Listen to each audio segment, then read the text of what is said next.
Hello, welcome to day 4. In this video, we will discuss Databricks utils, widgets, utilities, and sons.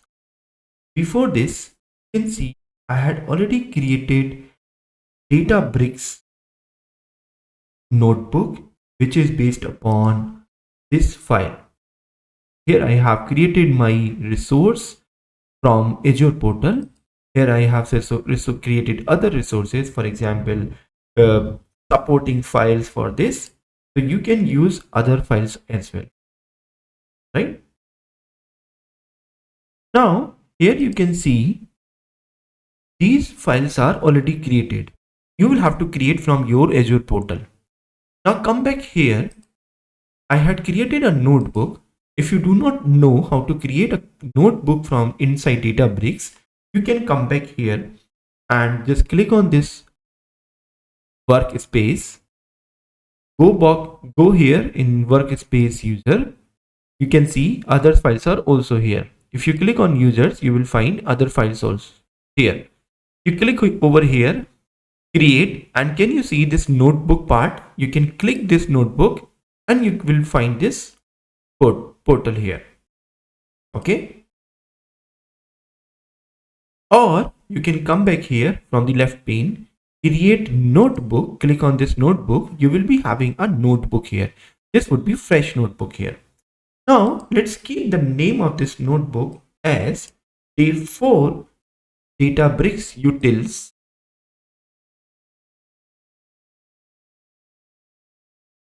widget utils, right? Now let's first understand that how we can use this Databricks notebook. You can use this same part. The same part can be executed in Azure Databricks resource, not in Databricks community edition. You can use in community editions as well, not specifically in Azure portal. Otherwise it will give like you will have to create this one into widgets file. Otherwise it will give some other kinds of addition error or local error. So I advise you to run this file in Azure portal only. However, you can run your widget utility commands in community notebook as well, but that won't be completely fulfilled your scenario. Now go back here how to perform this widget utility hands-on. Why widgets? First understand why widgets. So widgets are helpful to parameterize the notebook. Imagine in real world you are working in heterogeneous environment, either in DevOps environment or in test environment, or you want to change other resources. For example, you want to change everywhere, but parameterize the notebook instead of hard copying, coding the values everywhere. You need to change only few things, which is very helpful tool for parameterize. Let's decode here. What kind of decoding we can go here? You can see here, this is my decoding part, and I had already created my compute resources. If you want to see compute resources, you can see I had already created this cluster, which is having access mode single user. This is showing performance based, and this is showing standard DS3v2. You will have to access your limit from Azure portal. I just uncheck this photo acceleration part, which will be taking more DBU from right hand side. You just create it and just access your connectivity, connect your portal from this part here. All right. Now you can see other resources are also there. We can use other resources here.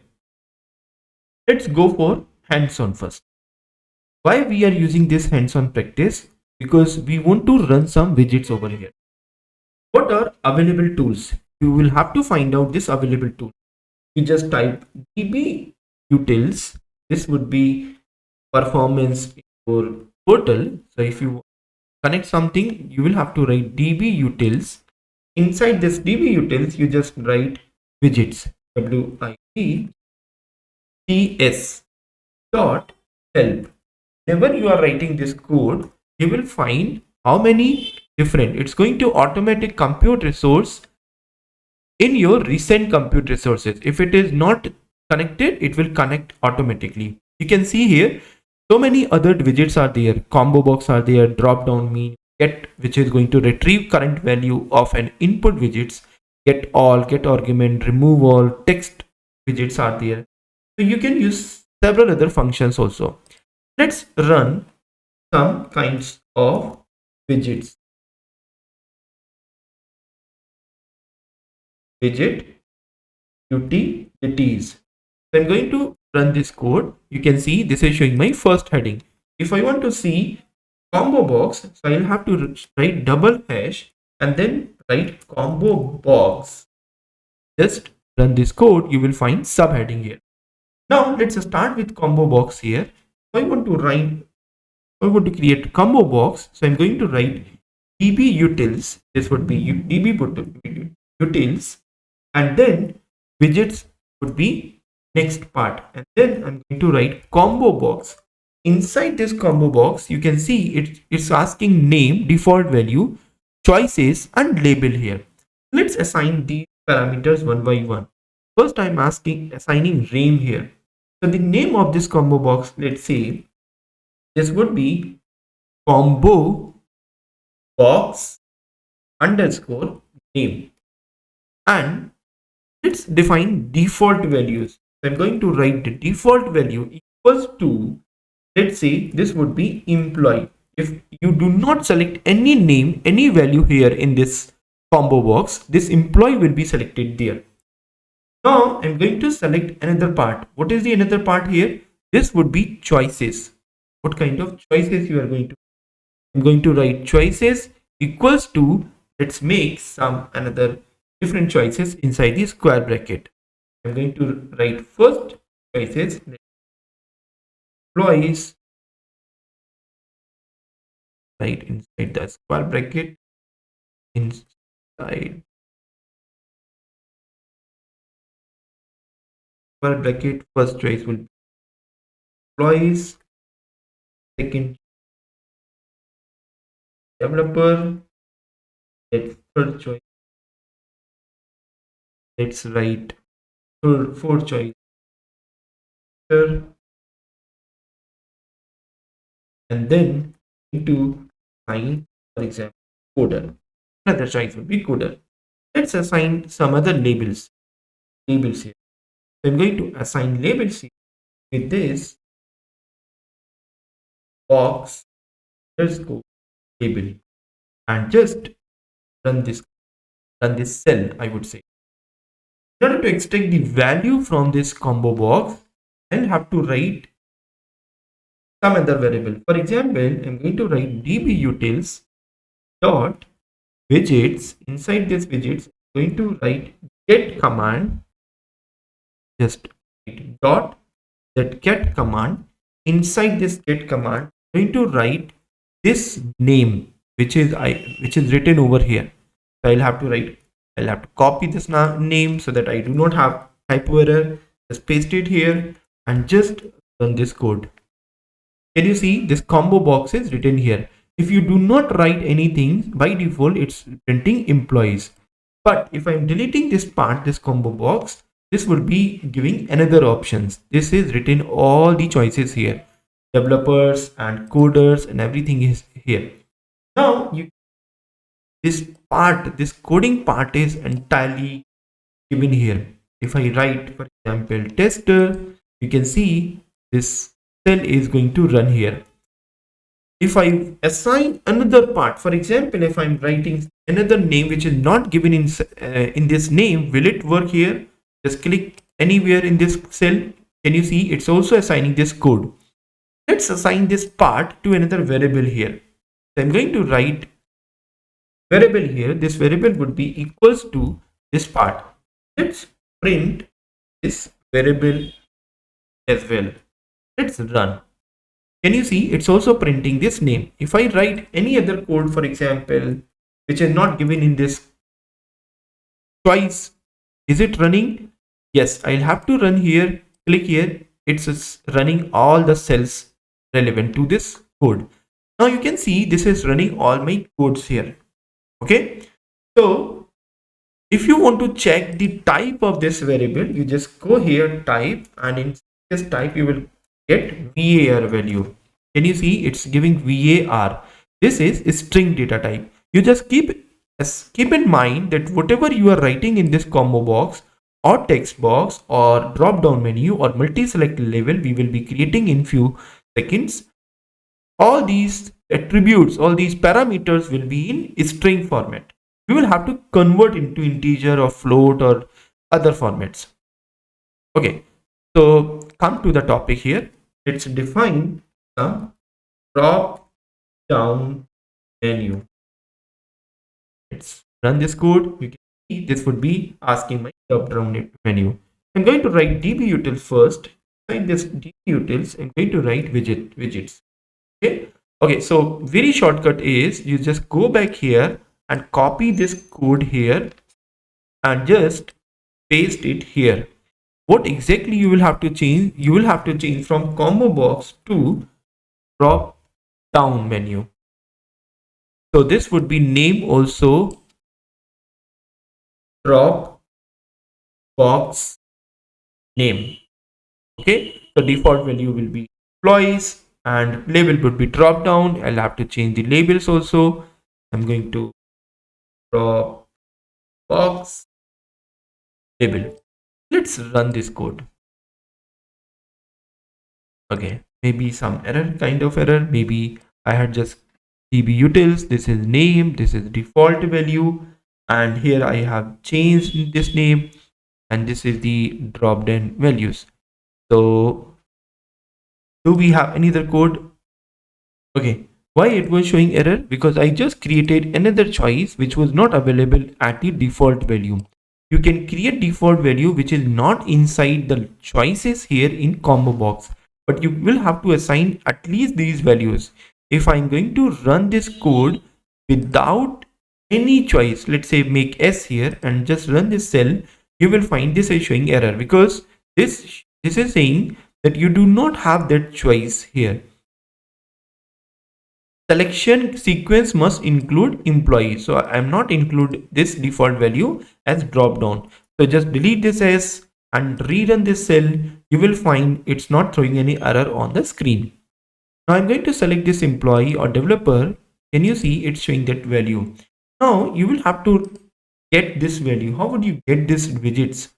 Just go back here, copy this same combo box, copy here and just paste it here. This is showing dbutils.widgets.get, and we are not going to try this get function, rather I'm going to try drop name. So I'm going to paste this drop name and let's run. Can you see it's showing developer, which because we have selected this developer here. If I'm going to select tester here and run this code, you can see it's showing tester. If I'm going to select coder here, can you see it's showing coder here, right? Let's create another utilities. What is the next utility? I'm going to select multi-select utility. Let's run this code. Now I'm going up from this code. I'm going to create this multi-select, copy this code and drop it here and just delete this drop down, rather just select multi-select instead. And here I'm going to rename it as multi-select name and copy this value, and just default value would be employees and other would be employees, and let's label it multi-select box label. All right, now let's run this code. Can you see this is showing multi-select? Now let's drop this one. It's selecting more than one values also. Manager, tester, coders, everything is going to select. How we can get this part, which is already defined here? You just go back here, create a new cell here, just paste it here and change this multi-select name. So I'm going to change it, replace this value and let's run. Can you see? Now you can see employees, developer, manager, tester and coder. I'm going to unselect uncheck on these, and you can see it's dynamically changing everything. But if you define that whenever I'm running this multi-select, other cells are not running, how you can make it here? You just go back here inside the setting change. Can you see run access commands? If you will change from run access command to run notebook from widget panel settings, you can see this will run your entire code. I'm going to run this code and just selecting my developers and just clicking anywhere. You can see other cells are also running. All right, so let's make changes. So I'm going to make change. Let's make a tester. Can you see others are also selecting? I'm selecting only employees and others are deselecting. So others are also running, other cells are also running, which is just because of this setting change. All right, so this was the multi-select. Now let's create a text. How we can create a simple text here. Now create a text. I'm going to make a subheading. Inside this subheading, I'm going to create something which is relevant to the selected part. Let's copy the previous code. I'm going to paste it here. Just renaming is text and name as text name, default value as nothing, or you want to say text underscore name, and I'm going to label it as text label. Let's run this code. Can you see this text name is already given? If I want to print Sachin, would be the Sachin name, but I cannot print this Sachin over the screen. How can I print? We know what's better here. We will have to include that get function. So this is very useful function, dbutils.widgets.get, and let's run this text name here. You can see this Sachin, whatever we have written, Sachin text box be running here. Let's click anywhere. You will find this would be printing and updated value will be printed here. All right. You can include this function anywhere also. For example, if I want to print here, and inside this print, just writing function format. Inside this format, I'm going to write select asterisk from schema dot table where here equals to this value will be stored in result. So I'll have to import this result. From where I'm going to import this result, just assigning this result equals to this text value. Copy this text value, get function, assign to result variable, and run this code. Though I do not have any text value here, any schema or any table right now, but still it's giving that statement. And also you can see this is not only extracting this part, this Sachin text box, the same value we are going to print here. Let's rerun this code in different ways. For example, in this text box, I'm going to write 12 and just clicking anywhere. Can you see this is showing select a string from schema where here equals to 12. So this is how you can assign to another variable which is given here. Now, if you go to widget settings, and here you can see from run notebook and run notebook to run access commands, it will run only the access commands, access widgets only. And eventually, if you will write some statement that won't be just muted, you can see this would be skipped. This line would be skipped because this is not under the command of access command. But currently we have selected entire notebook, so it will be running in the notebook in the current default values. Here you can see what we have learned in this session. We just learned DBUtils. We just learned how to create a different combo box. You can see this would be combo box here. We had created drop box labels. We had created multi-select box label. Eventually, we just created text label. And you can select other tools, other variable, and you can pass these parameters to other widgets also. Thank you so much for watching this video.